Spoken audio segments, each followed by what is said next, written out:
Oke, shalom teman-teman. Selamat pagi. Semoga semua lagi sehat-sehat. Pagi hari ini kita akan memuji, kita akan mendengarkan sabda Tuhan, kita akan berdoa. Namun sebelum saya mulai doanya, saya akan dengan sebuah cerita terlebih dahulu ya.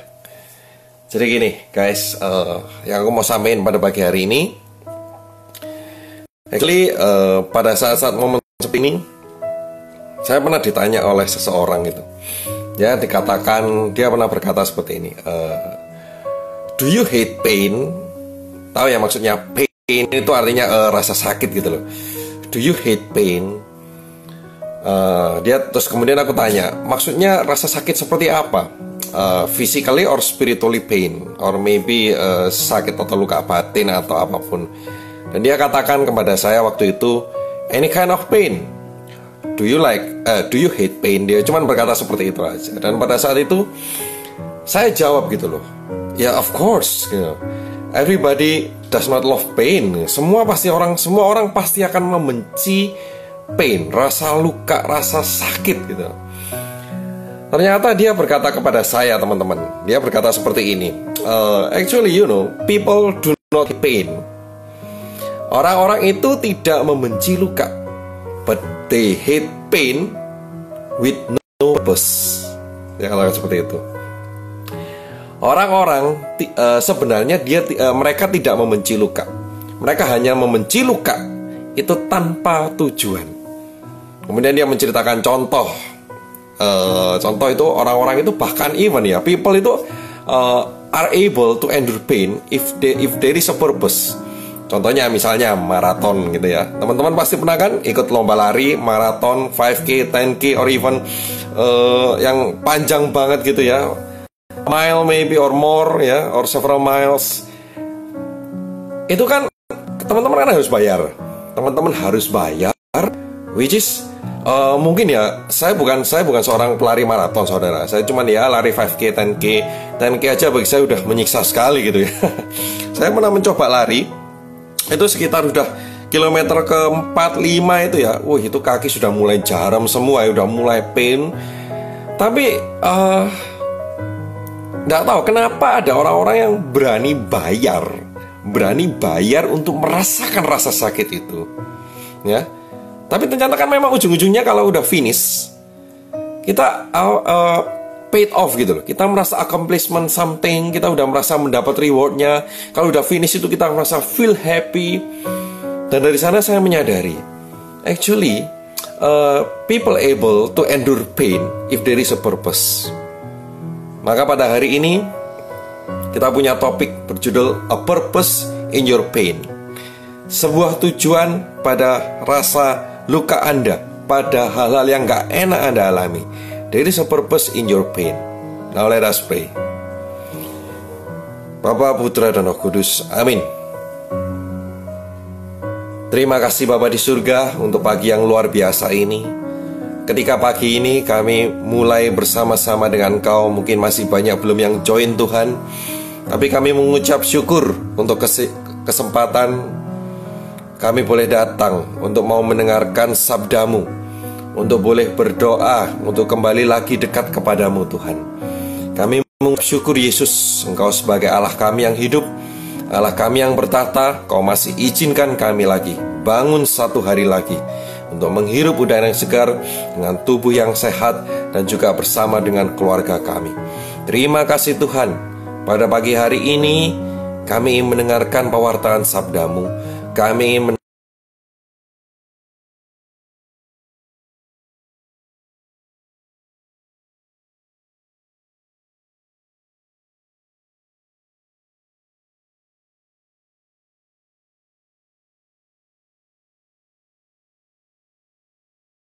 seperti benih yang ditanam kepada tanah yang subur Tuhan. Dan benih ini boleh tumbuh menjadi karakter kami yang baru, yaitu karakter-karakter Kristus. Dan juga berkat-berkat jasmani rohani boleh menyertainya.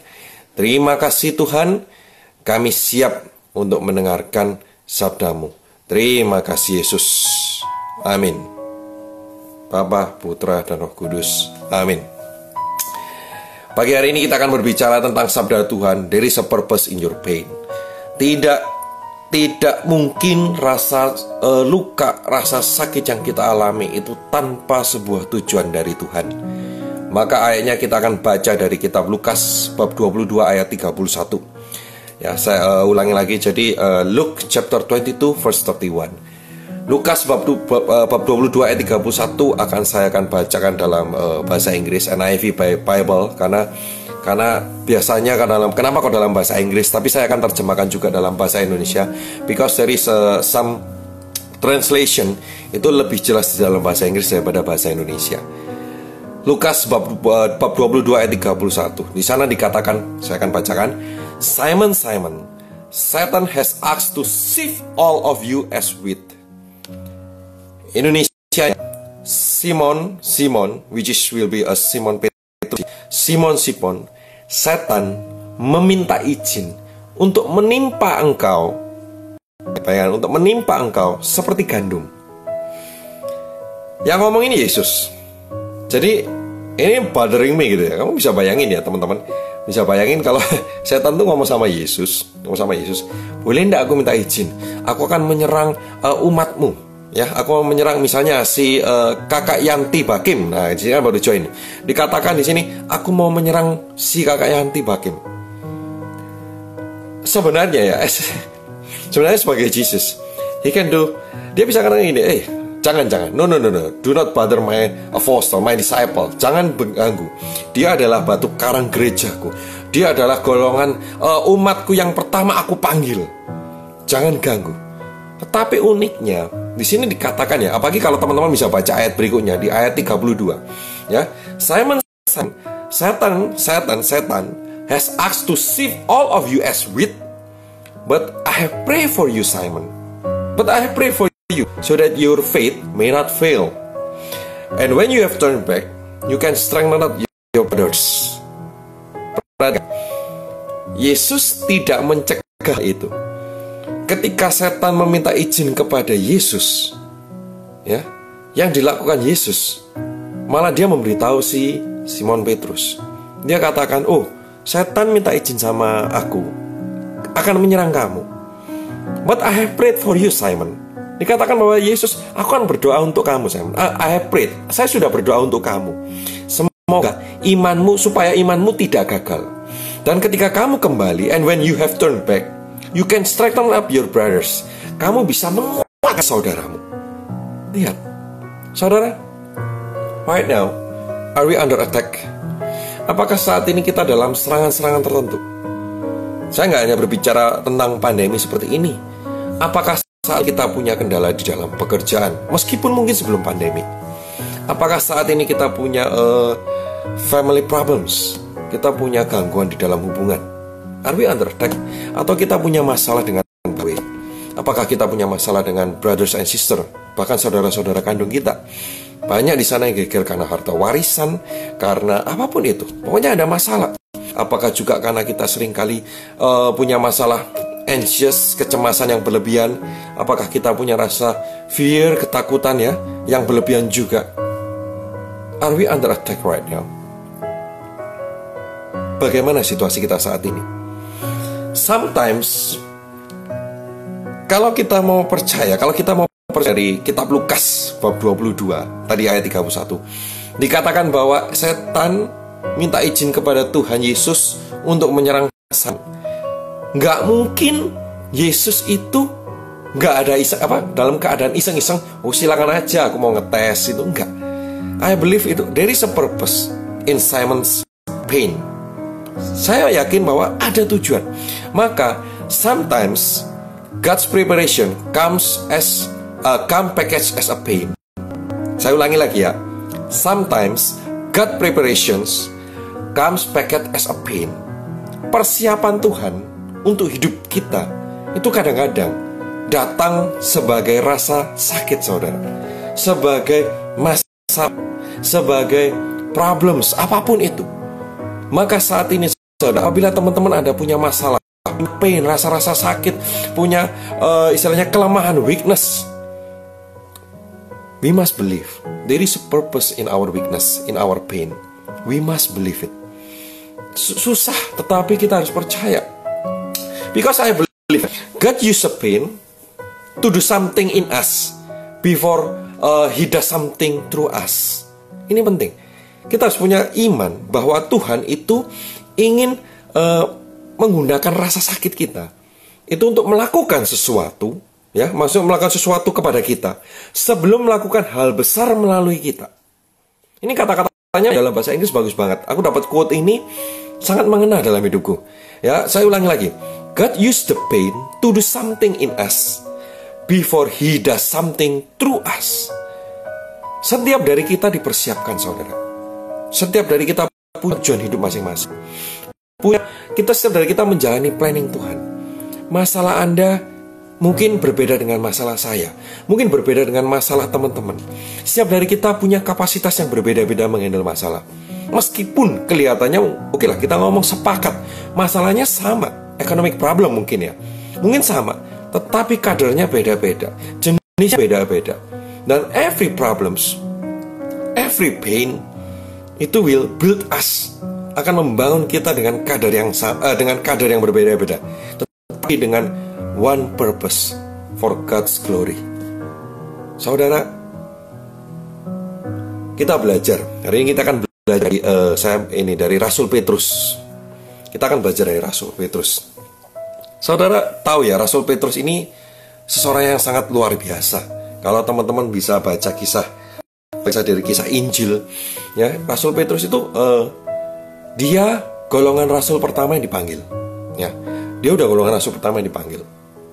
Kemudian kedua, dia juga yang bersemangat sekali, yang membela Yesus. Kalau kita perhatikan ya, Rasul Petrus itu membelanya luar biasa loh. Pada saat Yesus mau ditangkap, ya, perhatikan ya, pada saat Yesus mau ditangkap, Rasul Petrus yang membela, ya. He draw his sword and then he cut, ya kan? Yang memotong telinga prajurit yang mau menangkap Yesus. Pembelanya luar biasa. Ketika Yesus cerita kepada para rasul bahwa dia harus harus ke Yerusalem, dia harus disalib, dia harus meninggal, Rasul Petrus itu yang pertama rebuke. Tahu ya, rebuke itu artinya mendinai, artinya dia katakan, Tuhan, itu tidak akan terjadi padamu. Tidak akan terjadi padamu. Ya, kalau sampai terjadi, aku akan membelamu. Itu Rasul Petrus. Ya, dia yang bahkan dijadikan oleh Yesus, di atas batu karang ini kudirikan jemaatku, fondasi gereja. Dia istilahnya dikatakan paus pertama. Ya, dan belum itu aja. Bahkan Yesus pun berkata kepada Rasul Petrus, hanya Rasul Petrus saja, gembalakanlah domba-dombaku, gembalakanlah domba-dombaku, gembalakanlah domba-dombaku. 3 kali, saudara. Anda bisa bayangin betapa pentingnya Rasul Petrus. And yet, kita lihat lagi pada kitab yang Lukas tadi yang pertama yang saya bacakan itu, Tuhan mengizinkan setan untuk menimpa Rasul Petrus. Simon, Satan has asked to sift all of you as wheat. Simon Petrus, setan bertanya kepadaku bahwa dia akan menimpa engkau. Saudara, apakah Rasul Petrus saat itu dia menjadi orang yang berhasil? Apakah dia menjadi orang yang sukses sebelumnya? Pada akhirnya, yes. Tetapi saudara tahu enggak? Di tengah-tengah dia mengalami kegagalan yang luar biasa. Dia mengalami kegagalan yang dia sampai menangis, menyesal, saudara. Ayatnya saya ambil dari kitab Lukas bab 22 ayat 61 sampai 62. Luke chapter 22 verse 61 until 62. Kita tahu ya, pada saat itu adalah, kalau teman-teman baca ayat itu, saya akan bacakan nanti, itu adalah kisah pengkhianatan Rasul Petrus. Rasul yang luar biasa. Sebelum dia berkhianat, dia ditunjuk oleh Yesus. Dia yang bahkan membela Yesus, ya, mendinai tujuan hidup Yesus, ya. Bahkan dia katakan, enggak, kamu enggak mungkin disalib, kamu enggak akan mati. Aku akan ada di sana mendampingimu. Dia yang memotong telinga prajurit yang mau menangkap Yesus. Bahkan di mendekati akhir hidup, dia mengalami kegagalan yang luar biasa. Saya akan baca. The Lord turned, ya waktu ini udah terjadi pengkhianatan ketika ayam berkokok itu ya. The Lord turned and looked straight at Peter. Then Peter remembered the word the Lord had spoken to him. Before rooster crows today, you will disown me 3 times. Bahkan ketika ayam belum berkokok ya, kamu sudah mendinai aku 3 kali. Bisa bayangin ya, orang yang ditunjuk mengalami failure, dia mengalami kegagalan, dia mengalami pain, ya, dia mengalami rasa sakit yang luar biasa. Kenapa? Karena pada saat itu dikatakan loh, saya bacakan lagi, dikatakan bahwa the Lord turned, jadi Tuhan tuh menoleh, then he looked straight at Peter. Pada saat Tuhan mengalami pada saat Rasul Petrus menolak, mendinai, ya bahkan dia itu dia, apakah kamu kenal orang yang ini? Rasul Petrus bilang, enggak, aku enggak kenal 3 kali. Dan pada saat itu Tuhan look straight, Tuhan melihat Rasul Petrus, melihat straight, langsung. Anda bisa bayangin ya, apa yang terjadi pada hati Rasul Petrus? Mungkin dia akan berkata, I'm so sorry Lord, I'm a failure, aku adalah seorang yang gagal. Bahkan dikatakan pada ayat berikutnya, saya akan bacakan saudara. And he went outside and wept bitterly. Dia menangis, wept bitterly, dengan luar biasa dia menangis. Dia merasakan pain yang luar biasa. Di sini saya ingin mengajak teman-teman, do not just look alive from a perspective of pain, ya, but see your pain from a perspective of purpose. Jangan pernah lihat hidup dari perspektif rasa luka Anda, rasa beban hidup Anda, tetapi lihatlah luka, ya, lihatlah luka Anda dari perspektif tujuan hidup Anda. Karena once again, ya, God's preparation come packaged as a pain. Persiapan Tuhan untuk hidup kita ke depan itu sometimes datang dengan rasa luka. Atau kata orang lain, kita mungkin blessing in disguise, ya kan? Berkat yang tersembunyi, persiapan sembunyi. Karena kita sebagai umat Kristiani selalu dibentuk oleh Tuhan. Masa senang kita, masa sedih kita, masa blessing kita, masa painful kita. Ketika kita mengalami sukses di dalam keluarga, kita mengalami sukses di dalam mendidik anak, kita mengalami kegagalan di dalam membangun keluarga, kita mengalami kegagalan di dalam mendidik anak, semuanya has a bigger purpose. Kita baca dari Roma 8 ayat 28. And we know that in all things God works for the good of those who love Him, who have been called according to His purpose.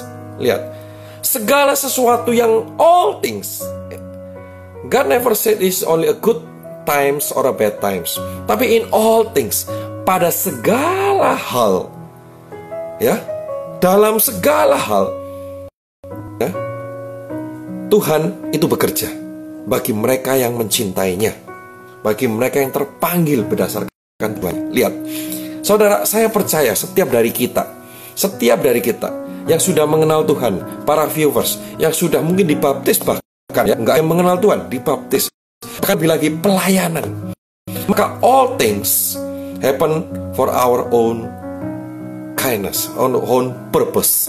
Semua hal saat ini mungkin saudara mengalami kegagalan di dalam membangun hubungan suami istri.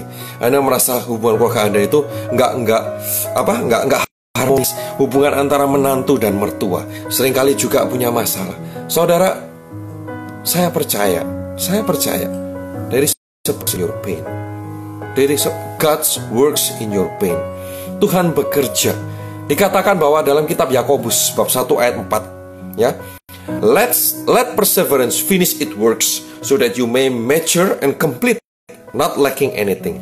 Dikatakan di sini bahwa biarlah ketekunan, let perseverance finish its works, bahkan supaya selesai gitu, masalahnya selesai, so that you may be mature, supaya kita menjadi matang. Jadi tidak mungkin kejadian apapun sekecil apa, bahkan saya percaya seseorang jalan kesandung batu saja, kesandung batu, there is a purpose. There is a purpose. Kesandung batu dong. Karena kenapa kita harus percaya seperti itu? Karena Allah kita Allah yang detail, saudara. Allah kita bahkan menghitung jumlah rambut kita. Ya kan? Pertanyaannya di sini, mungkin teman-teman yang punya pasangan, yang punya pacar, kamu saking cintanya, pernah nggak kamu menghitung jumlah rambut pacarmu? It is impossible for us to count our spouse hair. Nggak mungkin. Tetapi Allah pun menghitung. Artinya apa? Allah itu Allah yang detail. Dia tahu perasaan Anda sekarang. Dia tahu sangat jelas. Dia merasakan masalah yang Anda alami. Setiap tangis Anda, setiap keraguan Anda, setiap kelemahan Anda, apapun Anda mudah pornografi, apakah Anda mudah iri hati, apakah Anda mudah marah. Saya percaya, the stronger the pain, the bigger the rose. Amin. The stronger the pain, the bigger the purpose. Masalah yang Anda alami, sebesar apapun, maka semakin besar tujuan hidup yang Tuhan berikan kepada Anda. Kitab Yakobus bab 1 ayat 2-3. Ya, saya akan bacakan Yakobus 1, James chapter 1 verse 2 until 3. Consider it a pure joy, my brothers and sisters, whenever you face trials of many kinds, because you know that the testing of your faith produce perseverance. Lihat. Consider it apa? Anggaplah hal yang sukacita. Hey, come on. Aku bersuka cita loh, aku punya masalah. Aku bersuka cita loh, aku bangkrut. Aku bersuka cita loh, aku keluargaku berantakan. Aku bersuka cita loh, anakku kurang ajar. Aku bersuka cita loh, kok orang tuaku mungkin meninggal dulu. Consider it a pure joy. Tidak mudah. It is not easy. I know it is not easy. My brother, ya kan dikatakan my brothers and sister, whenever you face trials of many kinds. Kenapa? Because there is purpose in your pain. There is a purpose in your problems right now. Sekali lagi saya nggak berbicara masalah pandemik. Apapun, mungkin juga termasuk pandemik ini. Mungkin Anda jobless sekarang. There is a purpose in your pain. Saya nggak tahu kalau misalnya tanya apa purpose-nya. I do not know. Because each of us there's a purpose. Dan tujuan dari kita adalah mencari purpose itu. Ya, bahkan dikatakan sekali lagi dikatakan, let's perseverance finish it works. Bahkan supaya ketekunan kita ini selesai, sampai selesai, supaya kita menjadi dewasa, mature and complete, not lacking anything. Kalau dalam bahasa Indonesia bahkan dikatakan iman, supaya terbentuk iman kita. Saudara bisa bayangin, pada akhir zaman ada ayat yang berkata, ketika Tuhan datang, Dia berkata seperti ini, akankah ku dapati iman di bumi ini? Kalau Tuhan Yesus sampai berbicara seperti itu, datang, akankah aku dapati iman di bumi ini? Are we lack of faith? Apakah Tuhan melihat manusia itu bahkan kekurangan iman? Kok sampai Dia bisa berkata, akankah aku dapati iman di bumi ini? Kalau berdasarkan kitab James chapter 1 verse 4, dikatakan bahwa Indonesia ya, supaya ketekunan kita ini bisa selesai ya, dan kita menjadi matang dan kita menjadi komplit, tidak kekurangan apapun, iman kita terbentuk. So, the purpose in your pain, the purpose in our problems right now, to build our faith for the salvation. Itu in the end, the result untuk keselamatan jiwa-jiwa itu, untuk keselamatan jiwa kita. Itu in the end, misalnya the final prize. Saudara, hati-hati. Kita juga harus belajar, understand ya. We need to understand that God's preparation once again sometimes catch as a pain. Maybe si setan bisa berkata, aku akan menggunakan masalahmu, aku akan menggunakan rasa sakit yang kamu alami, ya, itu untuk menghancurkan kamu. Untuk menghancurkan kamu, untuk memperlemah kamu, untuk membuat kamu lihat kamu itu tidak berharga, supaya membuat kamu ini juga orang yang gagal, kamu tidak bisa menafkahi keluargamu, kamu tidak bisa melayani keluargamu dengan baik, kamu bukan bapak rumah tangga yang baik, kamu bukan ibu rumah tangga yang baik, kamu mungkin jomblo selamanya, kamu itu enggak. Setan bisa bisa saja menggunakan our pain to weaken us.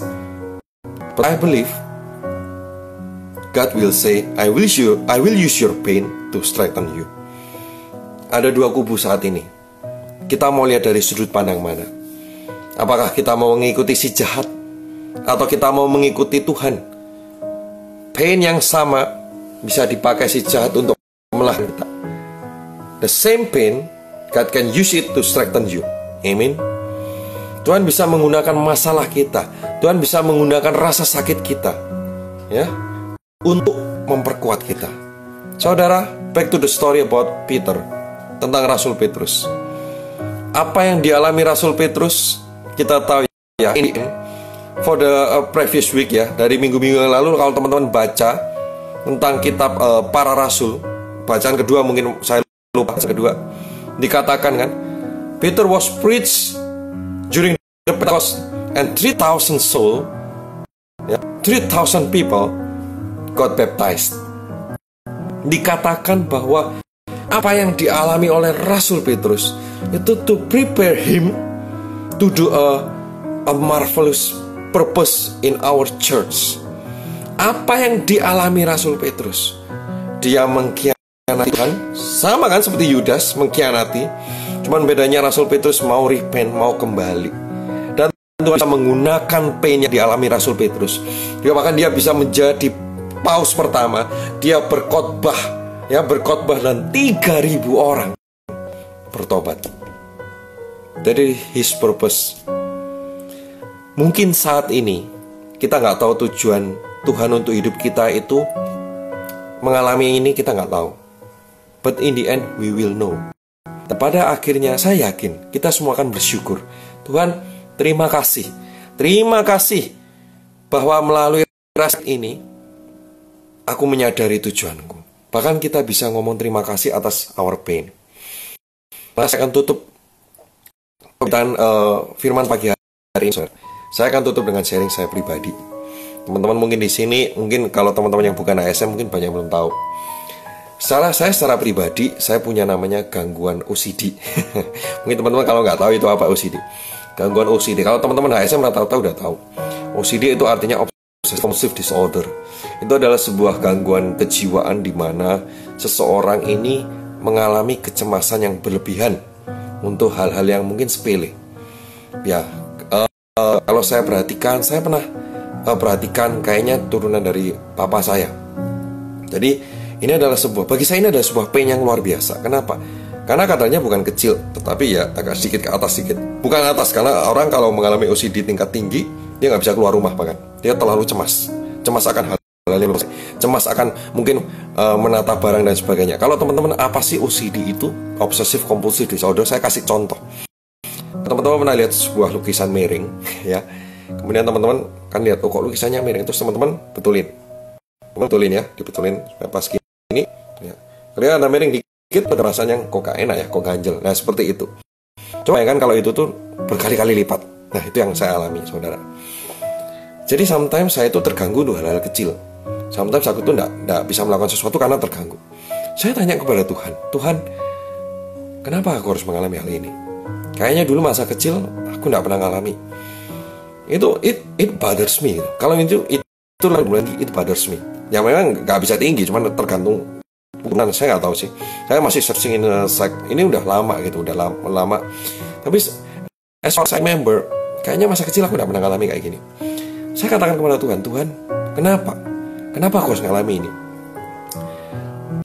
Actually, until now, I do not know the full purpose. Why I have to experience this disorder. Tapi ada satu hal kecil yang saya percaya, ketika saya mengalami hal seperti ini, ketika saya mengalami gangguan itu ada cara untuk menekannya. Ada cara di mana menekannya adalah ketika saya kembali kepada Tuhan. Ketika saya ada gangguan itu datang lagi, saya merasa cemas. Saya harus datang kepada Tuhan, saya harus berdoa kepadanya, mungkin sing one or two songs gitu ya. Dan saya sadar, ternyata sometimes Tuhan itu menaruh duri di dalam daging. Kalau teman-teman lihat ya, Rasul Paulus pernah berkata bahwa setiap dari kita itu diletakkan kelemahan-kelemahan. Salah satunya to get us close to Him. To get us close to Him. Setiap dari kelemahan kita, our pain, our problems, itu untuk membawa kita dekat kepada Tuhan. Setiap kali saya dekat kepada Tuhan, gangguan itu mulai hilang. Tapi ketika saya mungkin saya kecolongan gak doa, gak praise and worship, gangguan itu muncul lagi. Atau bahkan ketika saya mungkin bahkan bisa jatuh dalam dosa, gangguan itu muncul lagi. Itu membuat saya harus kembali lagi kepada Tuhan. Saya gak tahu the biggest purpose ya, tapi saya melihat sebagian tujuannya. Dan saya bersyukur akan hal itu. Saya bersyukur akan itu. Semakin saya mengalami gangguan itu, membuat saya itu semakin saya ingat Tuhan, saya kembali kepada Tuhan. Bahkan beberapa teman saya melihat gangguan kecemasan itu juga satu berhubungan dengan ketelitian. Bahwa ternyata ketelitian dipakai oleh Tuhan untuk meneliti kitab suci, untuk membuat saya lebih paham akan firman Tuhan. Saudara, once again, God's preparation come packaged as a pain. Persiapan Tuhan untuk Anda, untuk saat ini, datang dengan masalah, datang dengan rasa sakit mungkin. Tetapi kita percaya there is a purpose in your pain. Tidak ada rasa sakit yang diberikan kepada Tuhan itu sia-sia atau karena Tuhan isa. Sekali lagi kita belajar ya dari Rasul Petrus, ya. Dikatakan Lukas 22:31. Kita ingat baik-baik, ya. Simon, Satan has asked to sift of you as wheat. Simon Petrus, Setan minta izin kepada saya untuk menyerang engkau, menimpa engkau seperti gandum. Dan Tuhan mengizinkan. Tetapi Tuhan juga berkata, I prayed for you, so that your faith may fail. Aku berdoa untuk kamu supaya imanmu gagal. Ketika kamu berhasil, strengthen your brothers. Jadilah berkat. Saudara, saya percaya teman-teman akan bebas, akan mengalami pemulihan, akan mengalami masalah ini selesai. Bahkan kalau mungkin belum selesai, masalah itu akan tertekan seperti saya tekan, bisa ditekan. Dan biarlah ini menjadi kesaksian hidup. Be a blessing. Once again, there is a purpose in your pain. Mari saat ini kita berdoa. Mengucap syukur Bapa di surga untuk kasih setiamu yang luar biasa. Terima kasih untuk sabda kebenaranmu. Ketika kami boleh menyadari masalah yang kami alami Tuhan, itu ada rencanamu. Setiap kali kelemahan-kelemahan kami, mungkin ada gangguan-gangguan di dalam kami, gangguan internal kami, gangguan jiwa, kelemahan, masalah dari luar, kegagalan, apapun Tuhan, mungkin kejatuhan kita dalam bisnis, dalam keluarga, dalam gambar diri, dalam image kita. Kami percaya Tuhan, bahwa ada berkat, ada tujuan, supaya kami bertumbuh di dalam iman yang akan menghasilkan keselamatan. Iman yang layak ketika Engkau datang untuk dilihat. Ketika Tuhan datang, akankah ku dapati iman di bumi ini? Dan Dia bisa melihat kita, iman kita yang murni. Tuhan, saat ini aku berdoa, saat ini anakmu berdoa untuk para viewers yang saat ini sedang melihat. Kau boleh berkati mereka Tuhan. May you blessing upon them. Kau boleh berkati mereka. Berikan kekuatan mereka dalam melewati masalah-masalahnya. Berikanlah kekuatan kepada mereka supaya mereka boleh tetap setia di dalam iman. Berikanlah mereka pandangan untuk melihat seperti matamu melihat masalah Tuhan. Sebagaimana kau alami ketika engkau mengalami sebuah pain Tuhan, yaitu salib. Tetapi for a bigger purpose, the salvation of humankind, of mankind, Jesus. Itu adalah pandangan itu yang boleh kami lihat Tuhan. Karena kami percaya bahwa pencobaan-pencobaan yang kami alami tidak melebihi dari kekuatan kami. Karena Engkau beserta kami. Kau boleh berkati masalah yang dialami oleh para viewers saat ini. Saat ini saya undang para viewers untuk pegang tangannya di dada. Saya undang para viewers untuk pegangnya di dada. Saat ini Tuhan, Kau boleh berkati hati mereka. Hati mereka bukan hati yang tawar. Hati mereka hati yang penuh pengharapan. Pikiran mereka penuh kedamaian. Hati mereka penuh dengan sukacita dalam menghadapi masalah itu. Kami percaya Tuhan, masalah itu boleh berlalu, namun Engkau tetap tinggal bersama dengan kami. Karena Engkau adalah sang damai itu sendiri. Engkau adalah sang kebahagiaan itu sendiri. Kami tidak kehilangan harta kami yang paling berharga, yaitu Tuhan Yesus sendiri. Terima kasih Tuhan. Dan kami juga tidak lupa, biarlah berkat yang sama, sabda yang sama ini juga boleh dilihat oleh para viewers nanti mungkin yang akan lihat setelah acara live ini selesai. Terima kasih Tuhan, hidup kami mulai bersama dengan Engkau. Kami ingin kembali fresh bersama dengan Engkau. Pada pagi hari ini, kami akan berjalan bersama Engkau. Terima kasih Yesus, terima kasih. Kami telah boleh selesai mendengarkan sabdamu. Kami boleh selesai berdoa. Terima kasih. Segala kemuliaan bagi Bapa, Putra, dan Roh Kudus, seperti pada permulaan, sekarang, selalu, dan sepanjang segala abad. Semua yang percaya katakan, amin. Amin. Oke, thank you guys. Ada pengumumannya tetap bahwa GMJ besok akan dengan worship. Tadi saya mungkin di awal saya akan memuji. Ya, di Senin, Rabu, dan Jumat kita akan sermon. Hari Selasa, Kamis, dan Sabtu kita akan ada pujian karena memang harus social distancing.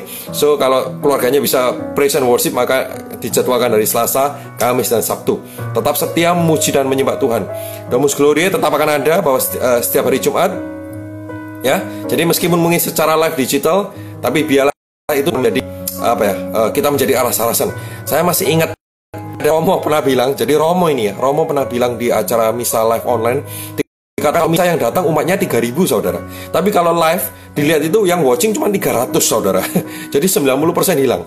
Nah, di sini jadi perlu dikatakan bahwa yuk kita, ini adalah mungkin ujian untuk iman kita. Nanti kita jangan lupa kita tetap setia kepada Tuhan. Ya, oke, saya akan bacakan untuk beberapa. Oke, di sini ada yang boleh minta Injil yang pertama dibacakan. Dikatakannya tadi Lukas 22 ya. Jadi Lukas 22:31. Lukas 22:31 dikatakan bahwa Simon, setan telah meminta izin untuk menimpa engkau seperti gandum. Lukas 22:31 sampai 32. Itu maknanya ya. Oke, kemudian saya akan bacakan satu-satu.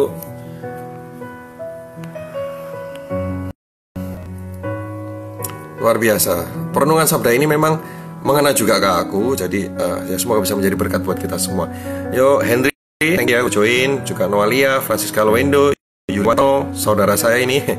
Henry juga sehat selalu ya untuk saudara. Ini Melda, Lucia, Min Kotepi, Linda, Miria, Devina, Brigita Jessica, Stefanus Ruth, thank you udah join ya. Maria Stefani, Avanti, ya, staf setia, Erwan Steph, Andreas Wibowo, Pasadeno, Jessica, Monica Febianti 93, Novita Lovin, Lelio Halim, ya, thank you udah join. Felicia Angelica, Lila Aurelia, Januar Sujaji, Nolia, Stewalen Sendo, Teti Kurniawati, Nani Wijaya, Sisilia Ernawati, Sijun, MF Sijun, Bele Ballet School, Hans, hai Hans, ya, dokter ya, jadi jaga kesehatan, hati-hati. Stefanus Hendrik, Leonardo, Francisca, Erika Cahyo, Angelica, banyak juga ya join. Oke, Yanti Bakim, thanks renungannya firmannya kok Budi, sama-sama. Thanks to praise the Lord ya. Firmannya juga aku dapat luar biasa kok ini. Thanks Leo, thank you Han, thank you juga Linda Lim, Jubilee, thank you Budi, thank you sama-sama sudah join. Linawati, thank you sama-sama juga. Yunus Tri, mantap ya, puji Tuhan, mantap terus, thank you bro. Oke, God bless, stay healthy, social distancing, jaga diri ya, supaya kita tetap jadi berkat. Ingat, tubuh diciptakan Tuhan, kita jaga kesehatan. God bless, see you tomorrow.